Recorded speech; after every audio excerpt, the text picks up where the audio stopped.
Hi friends, welcome to Al Safa channel. இன்றைக்கி நம்ம என்ன பார்க்க போகிறோம்னா, ஆட்டுக்கால் சூப்பு வைக்கிறது எப்படின்னு தாங்க பார்க்க போகிறோம். நாங்கள் ஆட்டுக்கால் வாங்கி கடையிலே விட்டு வீட்டில் சுத்தமாக கழுவி எடுத்து வச்சுருக்கேன். அதுக்கு தேவையானது சோம்பு, மிளகு, ஜீரகம், ஏலக்காய், கிராம்பு, பட்டை எல்லாம் நம்ம போட்டுடலாம். 2 ஸ்பூன் இஞ்சி பூண்டு பேஸ்ட் எடுத்து போட்டுட்ட பிறகு நம்ம சின்ன வெங்காயம் நீல வாக்கில் வெட்டி வச்சுருக்கோம். சின்ன வெங்காயத்தையும் போட்டுக்கிடலாம்.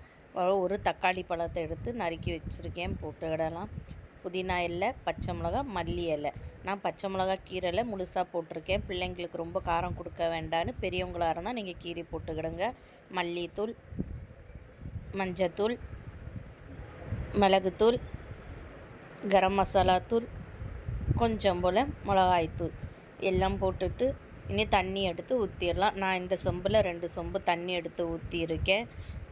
உப்பு தேவையான அளவு நம்ம உப்பை போட்டுட்டு இனி மூடி போட்டு குக்கரை அடுப்பில் எடுத்து வச்சிடலாம். ஒரு 6லேருந்து நமக்கு 8 விசில் வரணுங்க. அப்போ நமக்கு நல்லா வெந்திருக்கும். கேஸ் வெளியே எடுத்து விட்டு ஓப்பன் பண்ணி பார்க்கலாம். எப்படி சூப்பு சூப்பராக இருக்கா? நல்ல மணமாக இருக்குங்க. ஓப்பன் பண்ண பிறகு இப்படி நல்லா எலும்பெல்லாம் வெந்து அப்படி இருக்கும் சூப்பராக. நமக்கு இரும்பல் சளி உள்ளவங்களுக்கெல்லாம் நம்ம இந்த மாதிரி வச்சு கொடுங்க. நல்லா சளி இரும்பலெல்லாம் போகும்.